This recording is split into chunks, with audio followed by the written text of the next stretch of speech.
जिल्हा परिषद पदभरतीचा आज 3 नंबरच्या पदाचा पेपर झालेला आहे मित्रांनो। पदाचं नाव होतं विस्तार अधिकारी, यामध्ये सांख्यिकी या पदाचा आजचा पेपर झालेला आहे मित्रांनो। यामध्ये प्रत्येक विषयावरती कोणत्या टॉपिकवरती प्रश्न आले होते, कोणते प्रश्न आले होते ते बघण्याचा प्रयत्न करणार आहोत। त्यासाठी नक्कीच व्हिडिओला पूर्ण बघा।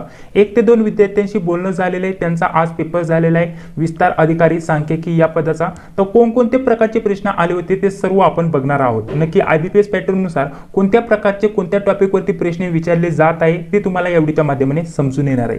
काल अशाच प्रकारचे जे 2 पेपर झाले त्यावरती आपण व्हिडिओ टाकला होता, त्या दोन्ही व्हिडिओची लिंक डिस्क्रिप्शन बॉक्समध्ये भेटून जाईल, तिथून जाऊन तुम्ही ते व्हिडिओ बघू शकता। तर चला व्हिडिओला सुरुवात करूया।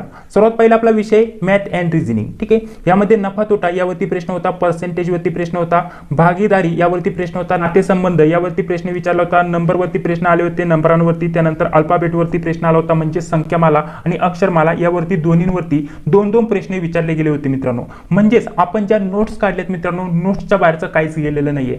जवळपास 90% अभ्यासक्रम आपल्या नोट्स मधून आलेला आहे। सर्व आपण सोल्युशन सोबत नोट्स मध्ये उपलब्ध करून दिलेले आहे। त्यासाठी नोट्स तुम्हाला हव्या असतील तर सविस्तर माहिती व्हिडिओच्या लास्टला तुम्हाला बघण्यासाठी भेटणार आहे। तर बघा, पुढे अल्फाबेट झालं, बॉट्समन वरती सुद्धा प्रश्न विचारले गेले होते, तर्क आधारित प्रश्न विचारले गेले होते, वेळ वेग अंतर यावरती प्रश्न आलेला होता, त्यानंतर सिटिंग अरेंजमेंट वरती प्रश्न होता, बैठक व्यवस्थेवरती प्रश्न होता आणि पझल टेस्ट यावरती सुद्धा प्रश्न आलेला आहे मित्रांनो। त्यासोबत जर तुम्हाला सांगितलं नातेसंबंध शेकडेवारी यावरती ऑलरेडी प्रश्न आलेले आहेत, वरती सुद्धा तुम्हाला सांगितलेलं मित्रांनो। इथे बघा नातेसंबंध, अशा प्रकारचे जे विद्यार्थ्यांनी सांगितले ते मी नोट करून घेतले आणि ते तुम्हाला सांगण्याचा प्रयत्न करत आहे।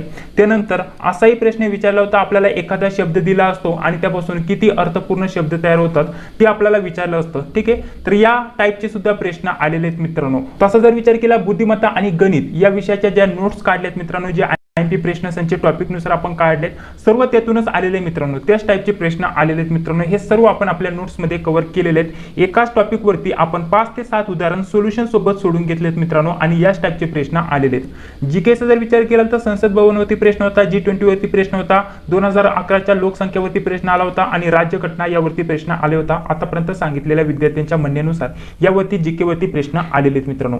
पुढे जर विचार केला तर मराठी व्याकरणामध्ये समानार्थी व विरुद्धार्थी शब्द होतं, मराठी भाषा याविषयी माहिती होती, मराठी भाषा विकास यावरती माहिती प्रश्न विचारले होते। वाक्य रचनावरती तुम्हाला प्रश्न होता, वाक्यांची जोडणी यावरती प्रश्न, अचूक वाक्य आणि अचूक शब्द यावरती सुद्धा प्रश्न विचारला गेला होता। काळावरती तुम्हाला प्रश्न आलेला आहे मित्रांनो। अशा प्रकारचा मराठी व्याकरणाचा भाग होता, यावरती अशा प्रकारचे प्रश्न विचारले गेले होते। म्हणजेच मराठीवरती व्याकरणावरती कमी प्रश्न होते, परंतु मराठीची इतर माहिती त्यावरती जास्त प्रश्न आलेले होते मित्रांनो।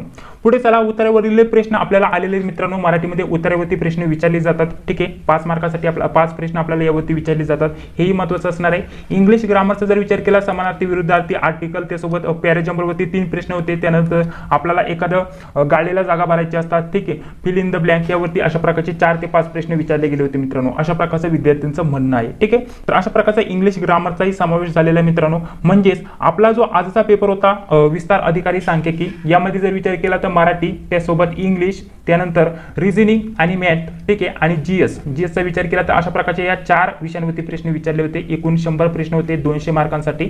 तर जवळपास आपण ज्या नोट्स काढलेल्या आहेत मित्रांनो, मराठी, इंग्लिश, गणित, बुद्धिमत्ता याच्या बाहेरचे जास्त काही आलेलं नाहीये। सर्व अभ्यासक्रम ऑलरेडी आपण कव्हर केलेला आहे शॉर्टलिस्ट मध्ये एकदम आयएमपी प्रश्न संचांसोबत। या नोट्स तुम्हाला हव्या असतील तर तुमच्या खूपच कामी येणार आहे मित्रांनो। या नोट्स बद्दल तुम्हाला आता माहिती देत आहे। तर बघा, झेडपी भरतीसाठी आपण या आयएमपी नोट्स तयार केलेले आहेत मित्रांनो। स्पेशल आरोग्य सेवक, ग्रामसेवक, कृषी सेवक आणि इतर झेडपी भरतीमध्ये जेवढे पण पद आहे मित्रांनो, त्या सर्व पदांचा समावेश असणार आहे।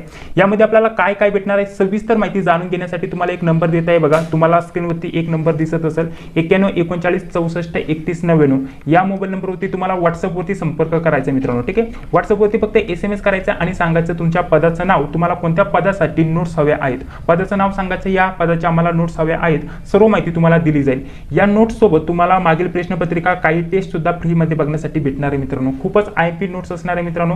सर्व नोट्स विषयी माहिती तुम्हाला आपल्याला या नंबरवरती भेटणार आहे। यामध्ये जर म्हटलं कृषी सेवक, ग्रामसेवक या पदासाठी जे कृषीच्या रिलेटेड प्रश्न असतात, म्हणजे तांत्रिक प्रश्न असतात, त्यांचाही समावेश केलेला आहे। जर विचार केला आरोग्य सेवक, तर आरोग्य सेवकसाठी सुद्धा आपण तांत्रिक प्रश्नांचाही समावेश केलेला आहे टॉपिक नुसार, ठीक आहे। हे सर्व तुमच्यासाठी खूपच महत्त्वाचं आणि आयएमपी असणार आहे। जर तुम्हाला या नोट्स हव्या असतील तर संपूर्ण माहिती तुम्हाला मिळवण्यासाठी फक्त व्हॉट्सअपवरती मेसेज करा, की आम्हाला नोट्स हवे आहेत आणि या पदाचं नाव सांगायचं कोणत्या पदाच्या तुम्हाला नोट्स हव्या आहेत। झेडपी भरतीतील सर्व पदांच्या आपण नोट्स तयार केलेल्या आहेत मित्रांनो, खूपच महत्त्वाच्या आणि IMP नोट्स ठरत आहे, कारण मागील जो विद्यार्थ्यांचा अनुभव घेतलेला आहे त्यांना जसा पेपर गेलेला आहे त्यावरून लगेच समजून येतं आपल्या नोट्सच्या बाहेरचं जास्त काही आलेलं नाहीये। त्यासाठी तुम्ही या नोट्सचा नक्कीच लाभ घेऊ शकता। तर चला, व्हिडिओ जर आवडला असेल तर नक्कीच या व्हिडिओला एक लाईक करा, चॅनलवरती पहिल्यांदा आला असेल तर चॅनलला सबस्क्राईब करा, जी बिल ती लाईक करा। भेटूया पुढील व्हिडिओमध्ये। जय हिंद, जय महाराष्ट्र।